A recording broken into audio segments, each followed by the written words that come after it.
Cerca de 2 milhões de eleitores, como você já sabe, devem ir às urnas. O segundo turno das eleições acontece em 3 cidades aqui do Paraná. Em Curitiba são 1.423.722 eleitores, o número bem exato para você. Londrina tem 399.730 e a gente tem informação de Ponta Grossa que são, Londrina são 399 mil e em 259.463 destes, mais de 570 mil deixaram de comparecer nas urnas no primeiro turno. Me embaralhei um pouco aqui por conta dos números, mas para trazer informação bem exata para você, é importante destacar mais uma vez que quem não votou no dia 6 de outubro, independente de ter justificado a ausência ou não, pode votar nesse segundo turno também com as obrigações em dia junto à Justiça Eleitoral.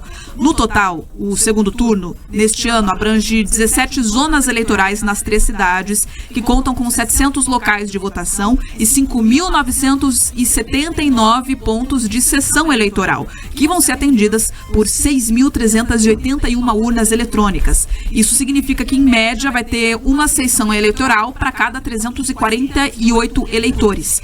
Em Curitiba, o eleitorado está distribuído em 10 zonas eleitorais, que juntas somam 4.026 sessões eleitorais, distribuídas em 417 locais de votação.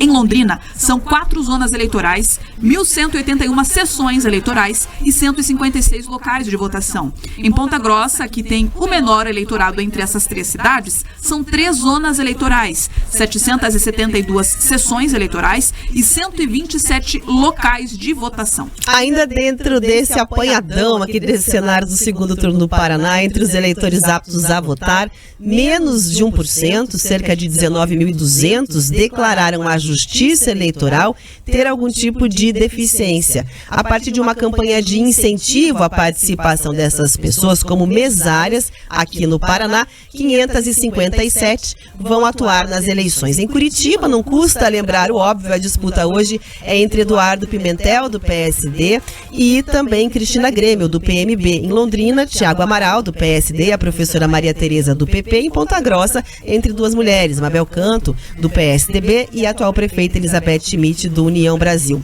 Segundo dados do Tribunal Superior Eleitoral, no primeiro turno, 66% dos candidatos eram homens e 34% mulheres. No segundo turno, há uma inversão em relação a esses números, né? Das 6 candidaturas que restaram, 4 são de mulheres, que representam aí cerca de 66,67%. E se no primeiro turno 28% dos candidatos declararam ter o ensino superior completo, esse número agora cresce para 100% no segundo turno. Os 6 candidatos que disputam as eleições hoje têm uma formação superior. Gosto de falar sempre, quando eu falo desse fenômeno Cristina Grêmio e Pablo Marçal, gosto sempre de comparar os dois, porque eu acho que eles guardam muitas similaridades, que é o descompasso entre o que eu chamo do ritmo da política e o ritmo das redes sociais. Porque a gente sabe que as redes sociais, as pessoas vocalizam ali suas opiniões, ideias e nutrem uma série de expectativas que dificilmente vão ser atendíveis no campo da política. E eu dou um exemplo, quando se fala, por exemplo, numa política municipal. O prefeito quer aprovar algo, ele tem que apresentar um projeto de lei, vai ser discutido na Câmara Municipal, vai passar pelas várias comissões, aí vai ter que ser aprovado, o projeto de lei é sancionado. Então o tempo da política, de fato, o tempo da democracia é muito mais lento do que o tempo das redes sociais. Isso leva, nos vários cenários, não só no Brasil quanto em outros lugares do mundo, ao surgimento desses outsiders, que a gente pode chamar de novos players, novos jogadores no mercado político, que, conseguindo se comunicar de forma muito célere com o eleitorado, eles conseguem de alguma maneira encarnar as expectativas do eleitorado que os políticos que estão no exercício do mandato já não conseguem, porque o político que está no exercício do mandato ele já tem ali um histórico de realizações que geralmente vai estar aquém das expectativas das pessoas, que obviamente as pessoas, todo mundo tem suas demandas e quer ver as coisas acontecendo num ritmo que o tempo da política, especialmente o tempo, né, da democracia, que envolve uma discussão entre os vários grupos políticos. Nós sabemos que nós vivemos uma sociedade com vários grupos que pensam de maneira diferente, e aí o papel dos parlamentos, né, do Congresso, por exemplo, no nível federal, de esses vários grupos conversarem para chegar à conclusão do que seja ali dentro desse consenso. Quando a gente fala em democracia, a gente fala em construção de consensos do que vai se transformar efetivamente numa política pública.